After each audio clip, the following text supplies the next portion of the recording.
Okay, I want to welcome you here this morning. And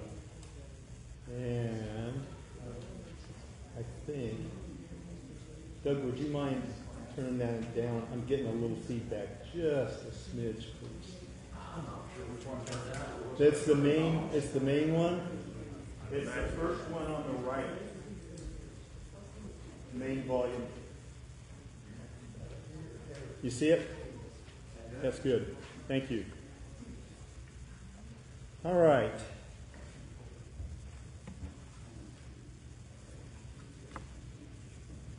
We had a rather lengthy discussion, introduction last week as kind of an expansion on the three appellations or three titles, or they're not really formal names, given to us in the Hebrew Scriptures that we read and studied about Christ as our apostle, as our pioneer, as our forerunner. And after this, as preparation for the writer's discussion of Melchizedek and his superior priesthood as a template for Christ's priesthood, we started talking about that, and we read chapter 7. This template idea may be a better description. Well, Scripture says a shadow of the superior priesthood to come unto Christ. And as I said, we read chapter 7, but just from reading chapter 7, what parallels between Christ's priesthood and Melchizedek's can you think of? Or have you seen when you read it? Well, likenesses? Yes. Parallels, likenesses, yes. They'll last forever. Last forever, okay? Not Levitical? It's not Levitical, and not only is it not Levitical, it is what compared to Levitical? Superior, right? Superior to the... And based on what? What example did he give? He said, this is why it's superior. Because of our father Abraham. And because what did Abraham do to Melchizedek? Gave tithes. That's correct.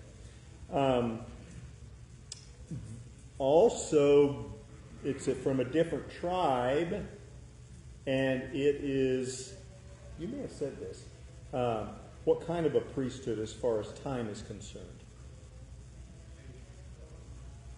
Well, is it continual or intermittent, or is it? Well, we have no record of it. But Christ's priesthood. He was there. Yes. God had made provision for certain people to know about God. Abraham was an idolater, and he called him out of idolatry. Exactly. But here's a man there that is a God-fearing person. And why did God bring Abraham when he had Melchizedek? You know, these are things we don't know, but it makes good conversation.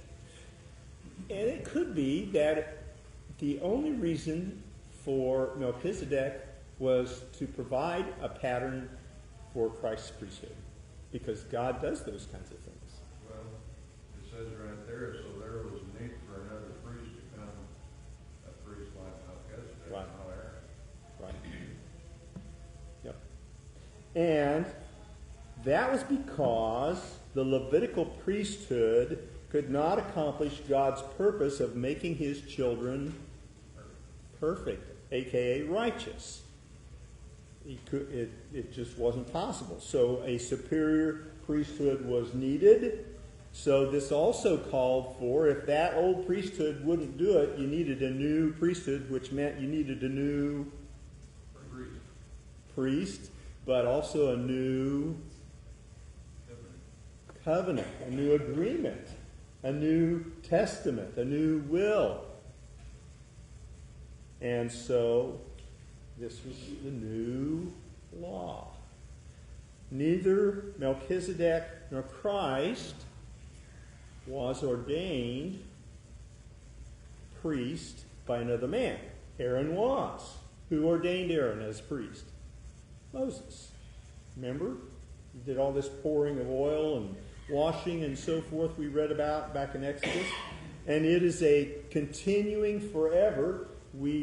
Donnie alluded to this in his comments about Melchizedek. It was a continuing forever priesthood which provided a hope of being able to come near to God, as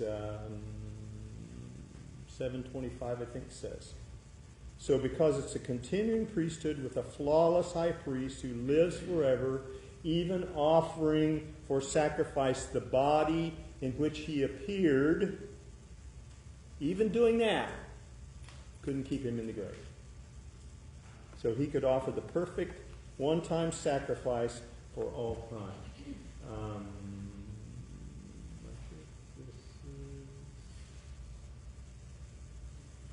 Yeah.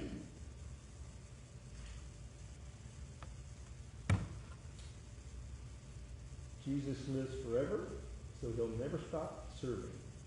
Can I throw a thought out here? Yes.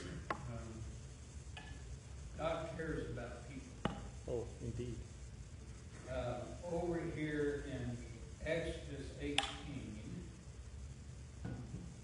verse 1, this man named Jethro, who we will learn is Moses' father-in-law, is referred to as the priest of Midian. Is his priesthood somewhat like Melchizedek's? Yeah. Don't know. We're not told a whole lot about it, are we? Very little. We're told very little about Melchizedek. Right. But God cares, and if there's righteous people there, I think somehow he's going to set up a way for them to commune with him. That's my thought. And we have to believe that he was in service to the true God, because otherwise I don't think God would have put Moses with his daughters. Yeah. So. I don't know of any other men that are referred to like that in the Old Testament. There may be. Right. But we are. In the New Testament. We're priests. Okay. All right. Now, we read some of these verses that we studied when we presented Christ as the superior. Remember, we've gone through this whole thing. Superior messenger, superior message, superior among heavenly beings, and so on. When we studied about Christ as the superior high priest, we read a lot of these verses in chapter 7, 8, and 9, and 10. And so we may not go into as great a detail as we read these, but you can see in chapter 7 especially where this breaking point is, where the argument that the writer is laying out, it just shows so logically, it's pong, pong, pong, pong, point after point after point, that God's new agreement is superior because of, and it's superior to the old law. The Old Testament priest had sin, so he had to make sacrifices for himself. He was mortal, so there were many high priests. And we alluded last week to this handoff process, that often there's something lost in the handoff. And in the priestly system, we know that there was a time when there wasn't even, this wasn't something that was an official handoff. It was bought, and so now I'm the high priest because of power and money. Is it not the original intent was that the high priest would be generation after generation, Exactly. descendants of Exactly. Aaron? Yes. And I know at the time of Christ, there was a high priest, and his father-in-law was the ex-high priest. But that's not the way it was supposed to be. Right. That was a lifetime job, so you wouldn't have a living ex-high priest. So during those centuries, this position had become corrupted. Politicized. Yeah. really, because it was a position of power. Corrupted. Yeah, corrupted. Yeah. Sometimes those go hand in hand. Yes, indeed. Yes. So the Old Testament priest was not installed as a high priest by an oath from God, and the writer here points that out. He wasn't, but Christ was. Because Christ was perfect, he was able to offer a sacrifice. And he says, sacrifices and offerings, I know you, that's not what you wanted. And so you gave me a body, and I'll present that as a sacrifice to you, because he was able to keep the law perfectly. No one else had been able to before or after. Which was why in one of the texts that we'll be reading here, it says he found fault with his people. Well, the people couldn't keep the law. That was the problem. But by the same token, the law could not make people righteous because it didn't have that provision. So Christ was perfect. He had a perfect body. He offered that perfect sacrifice one time for all time, and is able always to save those who come to God through him, because he always lives, asking God to help them. Okay, some points in chapter 3. Let me go back through this so that we've got some points in chapter 3. Verse 3. Melchizedek, next slide. Melchizedek is like, he continues being a priest forever. What's that about? Is he still alive? No. So we'll talk some more about that. The Levite priests. Is he still alive? I said no. Well, Donnie shook his head no, and I said right. We'll have to look. We'll have to look at this, Mark. Where did he come from? We'll have to look at this. Okay. How long had he been here? Right. The Levite. Go ahead. Oh. The Levite priests. This is in verse 5. The Levite priests collected a tenth from the people. Does somebody else's translation have a different? It says that they were to collect. They were tax collectors, really. Is that what you have in your translation? They Mine collect. says, "But the one whose genealogy is not traced from them collected a tenth from Yeah. Abraham." Collected. What And does 7? blessed the What one. does 5 say though? The priests collected. Okay. D1. Okay. Okay. And the Levite priests, in some translations at least, says they took tithes or collected, while Melchizedek received tithes, at least in some translations. There's a difference here. He didn't go to Abraham and say, "You, where's your tenth?" Abraham offered the tenth. That's the point here, that Melchizedek accepted it, whether he gladly received it or whether it's translated collected. Abraham offered Right. because he was a priest Right. of God, and for no other reason that I can see. But he put himself in submission to the man by, and if you read that verse back there in Genesis, Abraham had done a great service to this community that Melchizedek served. Right. And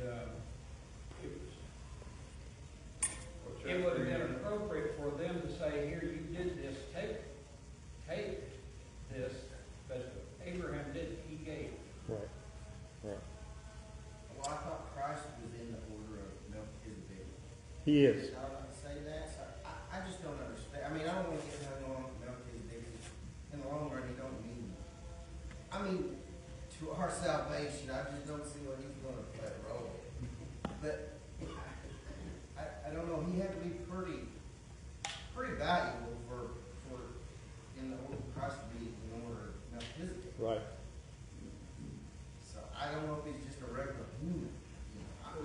I don't understand. We're going to talk some more about that. You know, it's hard for us to, we get a very, very fine narrative of a lot of time period, Mm-hmm. what's going on. And we get highlights of people who were in this story. God's story. God's story leading down to Christ.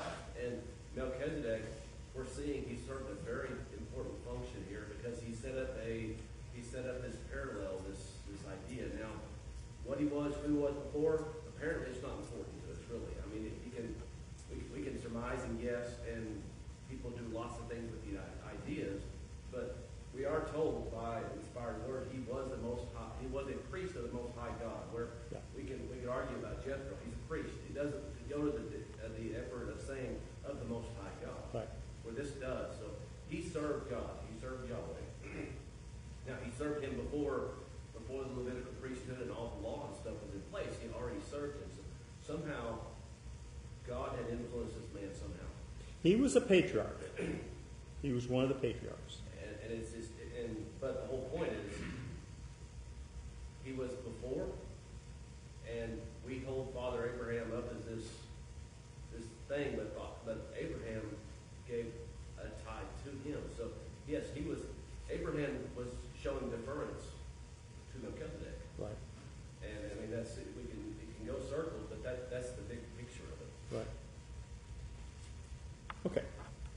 It's interesting how Melchizedek is talked more about in Hebrews than it was in Genesis. Yeah.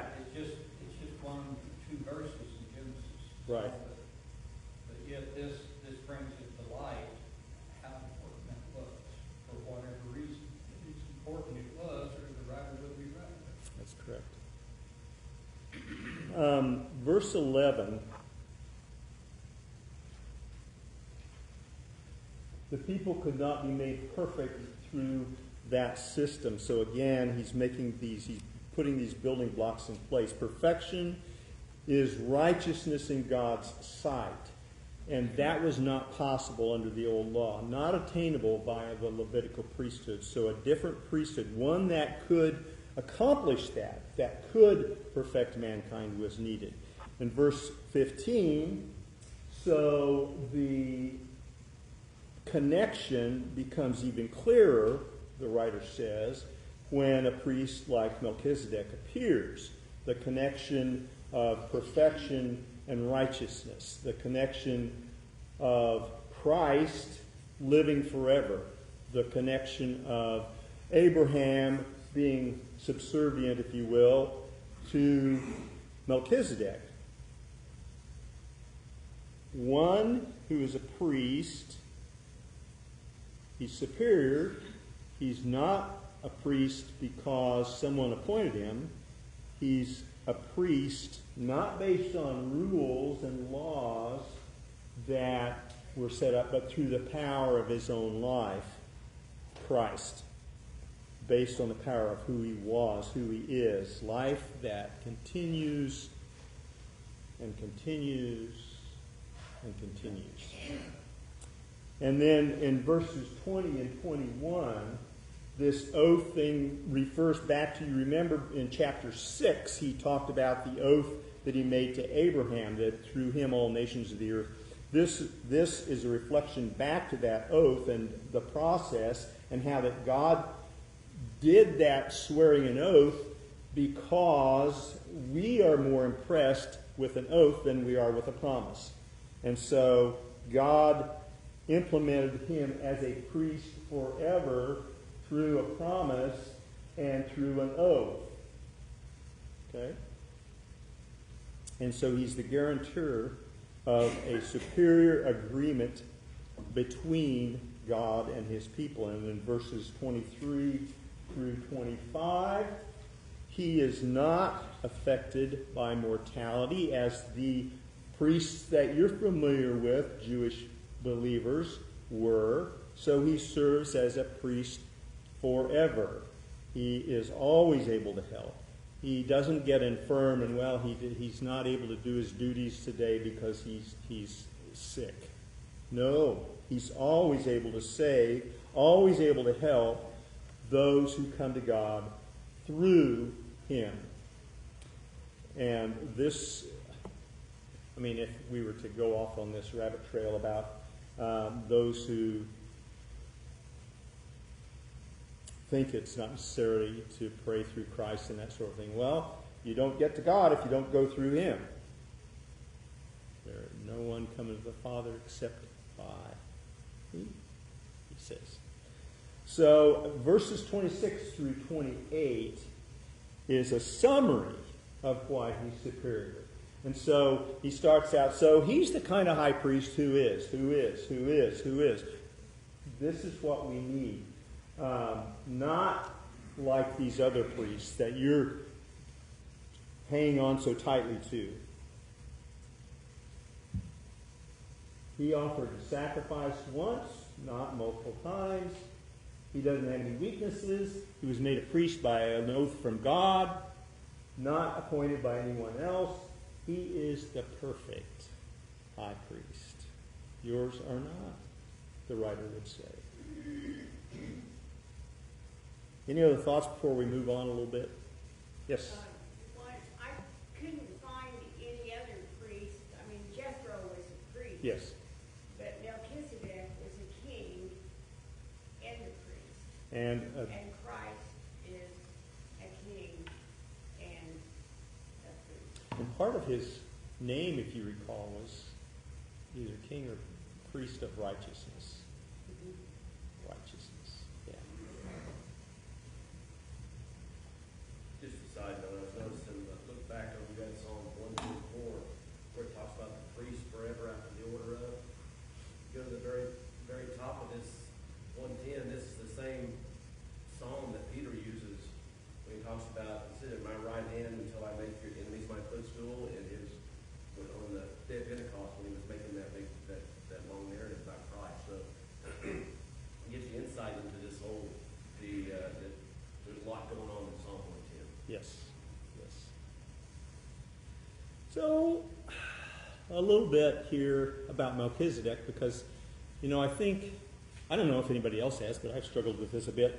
What about Melchizedek being described as an eternal being? Is that what the writer is doing? I mean, we know that Enoch never died, so there are people who were born and have continued. We know that Elijah never had to taste death. How are we to read this Hebrews writer's description of Melchizedek? Contextually, right? What verse explicitly, Eric? Well, 3. yeah, 3, I think it is. It talks about he lives forever, and it talks about Without father, without mother, Right. without descent, having neither beginning of days nor end of life, but made like unto the Son of God, abideth a priest continually. and again in 15, it quotes Psalm 110. You're a priest forever, a priest like Melchizedek. So, we have to understand the context. To the Old Testament Jew, lineage was everything. I mean, in Matthew, we've got the lineage of Christ, and then is it Luke? I think Luke also has a lineage. Different lineages, but the same person we're tracing down. Births are recorded. Lineage is recorded. Deaths are recorded. None of these are recorded regarding Melchizedek. So it is as if he had no father or mother, because there's no record of same, and Donnie alluded to this. And it is as if he never died, because there's no record of him having died. And so the writer is using this as an example of, okay, it's like this guy has always existed, and that's the same kind of thing that we have with this superior high priest. Does that make sense? He's using this lack of information on the pedigree of Melchizedek as a kind of shadow. Just as the whole Levitical priesthood and the tabernacle were shadows of better things to come. He uses Melchizedek as a shadow of the holy priesthood that would continue without end. Does that make sense? Okay. Melchizedek, even though, as I think Jody mentioned, we've only got just a few scriptures outside of Hebrews. He is in Jewish literature. And in consulting scholars who have studied ancient biblical texts and writers, there are references in these sources to Melchizedek and what he did and what he meant to the Jewish people. So this is a person in Jewish teachings and Jewish lore. There are three sources that I ran across. Now, there are probably others, but the place where I was reading.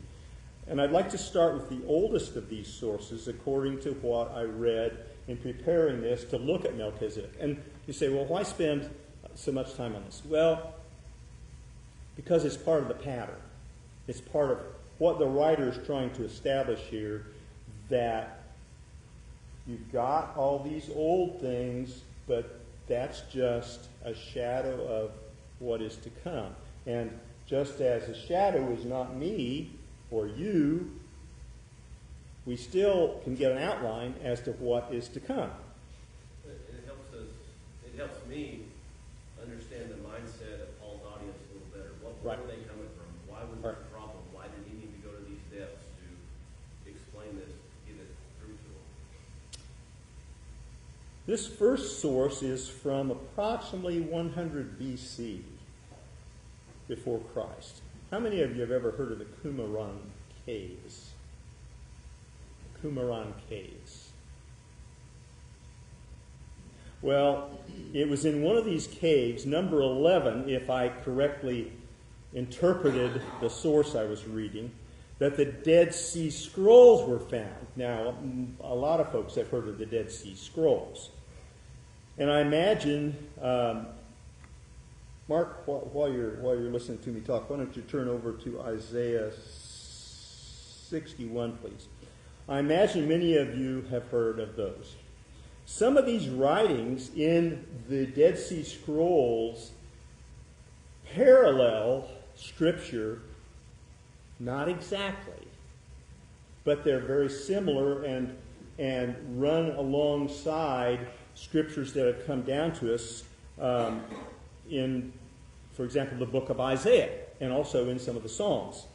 So if we turn to Isaiah 61 and we read this same passage that Christ read when he stood up in the temple, in the synagogue, not the temple, the synagogue, and read these passages, and he said, "These words have been fulfilled before you this day."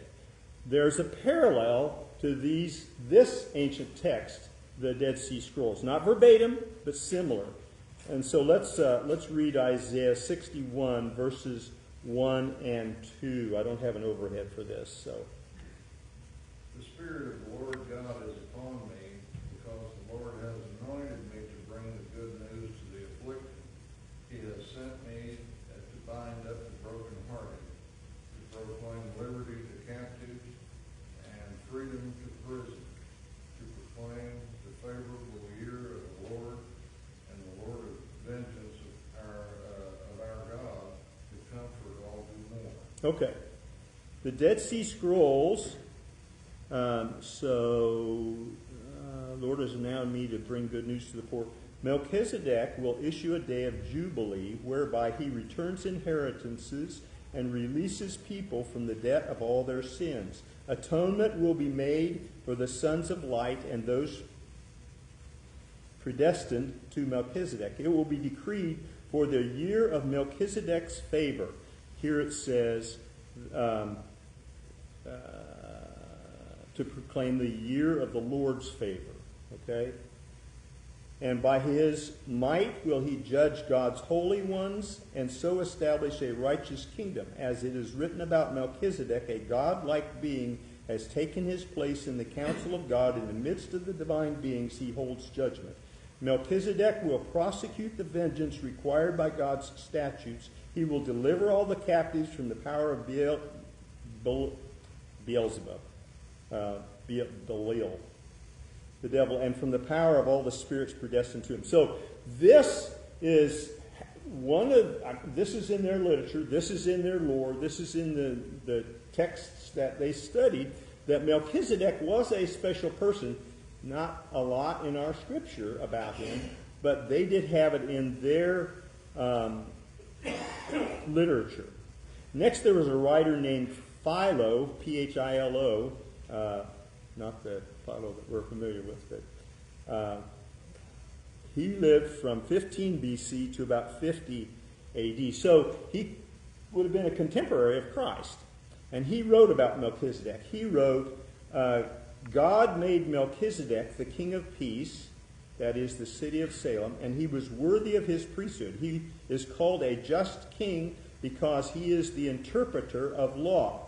Melchizedek defined the Most High from his conceiving of God, not in a low and groveling spirit, but one of exceeding greatness and sublimity. Melchizedek was a self-instructed and self-taught high priest. Again, I don't know what the basis for these writings are. They obviously had different information or more information or stories than what we have available to us. But both of those were saying Melchizedek is a superior person. So the fact that he didn't have a lineage, that he seemed to have appeared out of nowhere and disappeared without a record, to the Jews, that would make sense. What Paul, or the writer of Hebrews, is saying here, that it appears that he just was and is, because we don't have a record of his dying. Last is Josephus. Most of us have heard of Flavius Josephus, a Jewish historian who lived from AD 37 to 100. And he wrote, Melchizedek means the righteous king, and he was without dispute. Thus he was made the priest of God. Again, this is probably before Hebrews was written. Melchizedek supplied Abram's army in a hospitable manner. When Abram gave him the 10th part of his prey, Melchizedek accepted of the gift. Again, the question could be raised, so why is this important? No, it doesn't have anything to do with salvation, but yes, it does have to do with the faith that this writer is trying to establish in these Jewish believers. You've got to believe the right things. And the right thing is, did this go off? Yeah, it did. You getting any batteries by chance? No, you need batteries. Yes, please. The right things are these things that he's been outlining. Sorry. Even though in our scriptures there's limited knowledge of this man, the Jews that this is being written to did have additional information. And there were at least some stories in their traditional literature and the religious teachings that they had about Melchizedek. So we have to approach the Hebrews text with this in mind. Not that Melchizedek was eternal. He wasn't. He was a man. So the writer is aware of possibly, I don't know, whoever wrote this, if it was Paul, he very possibly studied some of the Dead Sea Scrolls. He might have studied this guy Philo. I kind of doubt it, but maybe. Okay. And so he's building his argument to these Jewish believers on the stories they're familiar with, the legends about Melchizedek, to demonstrate his superior position, use him as a template for building this argument from the Holy Spirit of the superiority of Christ's priesthood. So, in chapter 8, the writer does some summation before continuing with his teaching about the superiority of the new agreement over the old agreement and its systems.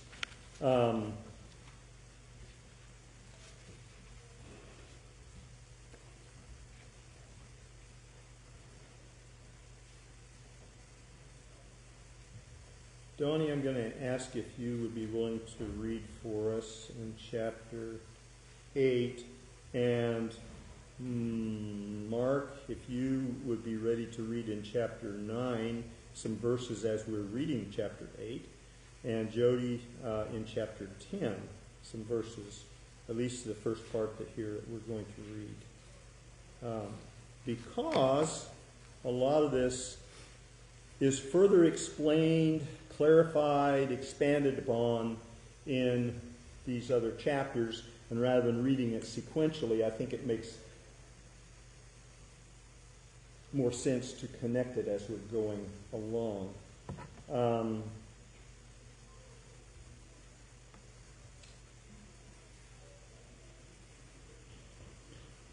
All right. Go ahead, Donnie, if you would. Chapter 8, verses Beginning verse 1. and where? I'll stop you every once in a while, Okay. and we probably won't get down beyond about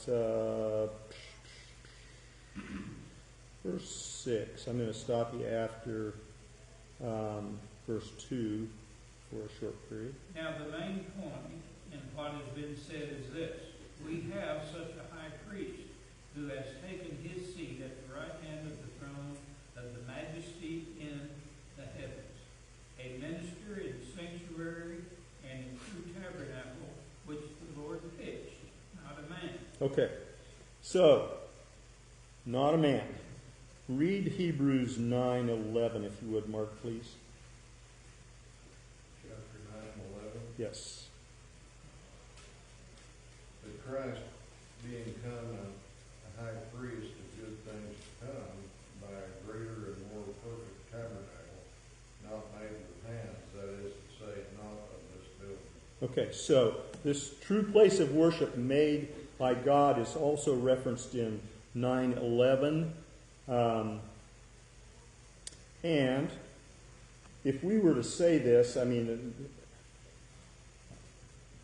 to paraphrase Hebrews 8:1, it would be, to sum things up, or this is what I've been trying to say.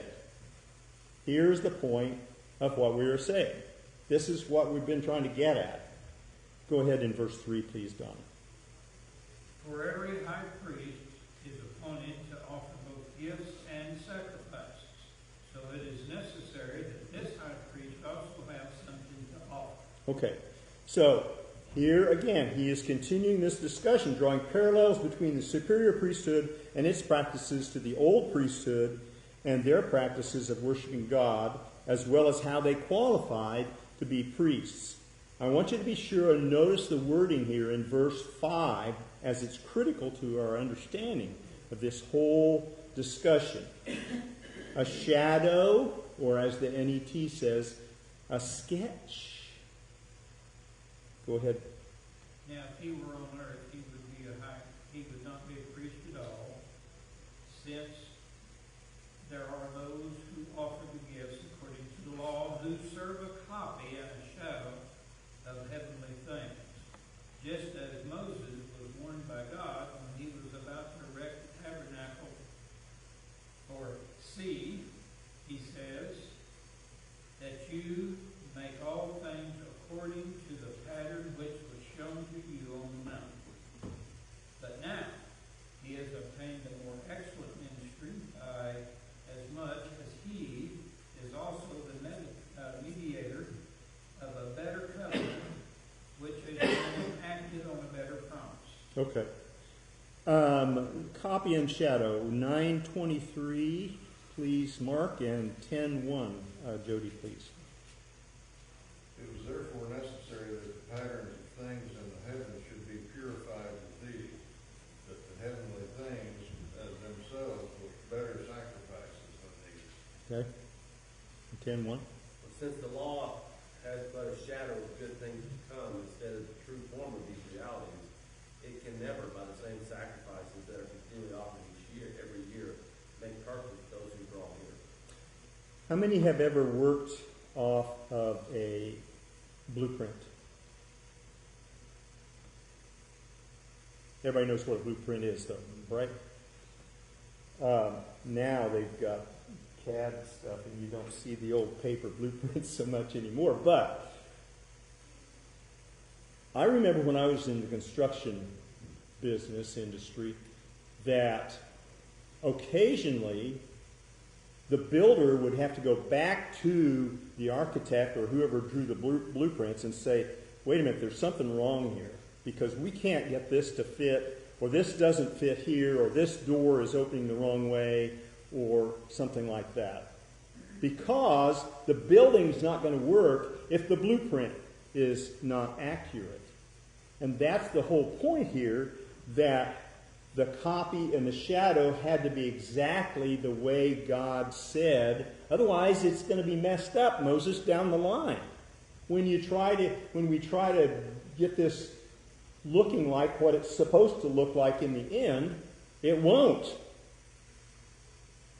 And so that's the whole point of this. And in that same way that this priestly work, we're going to talk some about that, this priestly work, Christ had to make those for whom he was serving as high priest, he had to make them perfect, as we've talked about before. He had to make them sinless. He had to make them righteous so they could be where? Well, he passed through the curtain right to God's side so they could be there too. And this was the greater work than what the Old Testament. They went in every year, but they could never take anybody in with them. You see that? They had to atone for their own sins. He didn't.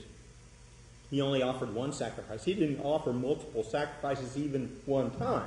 He offered one sacrifice one time for all time because he had no sin that he had to sacrifice for. And those multiple sacrifices that the priests offered didn't make the people righteous. Because, as the writer says in Hebrews 10, 1 and 3, they had to keep offering those sacrifices every year after year after year. And it was a reminder that they were sinners. 10, 1, 3. 1 and 3? 1 and 3. 1 and 3. For since the law has but a shadow of good things to come instead of the true form of these realities, it can never, by the same sacrifices that are continually offered every year, make perfect those who draw near. Verse 3. But in these sacrifices there is a reminder of sins every year. Okay, and so this priestly work that has been given to Christ is much greater. Read verse 11 through 14, if you would, please, Jody. And every priest stands daily at his service, offering repeatedly the same sacrifices which can never take away sin. But when Christ had offered for all time a single sacrifice for sins, he sat down at the right hand of God, waiting from that time until his enemies should be made a footstool for his feet. For by a single offering he has perfected for all time those who are being sanctified. Okay, and then Mark 9, 11 through 14. This priestly work that's been given to Jesus is much greater.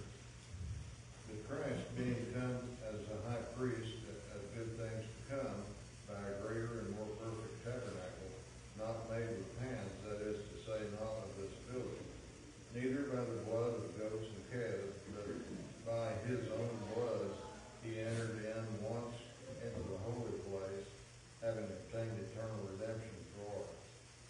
For if the blood of bulls and goats and the ashes of the heifer sprinkling the unclean sanctifies to the purification of the flesh, how much more shall the blood of Christ, who through the eternal Spirit offered himself without spot to God, purge your conscience from dead works to serve the living God. Okay, so the pattern is he'll make a point, the writer does, and then later he expands on this point or enlarges it or explains it even further. And that's the reason that we have done this, and we'll do it some more. I appreciate your comments and your input and your reading. The next couple of Sundays, Lord willing, I will not be here, so we'll have a guest teacher, and I'm sure you will be edified. Thank you.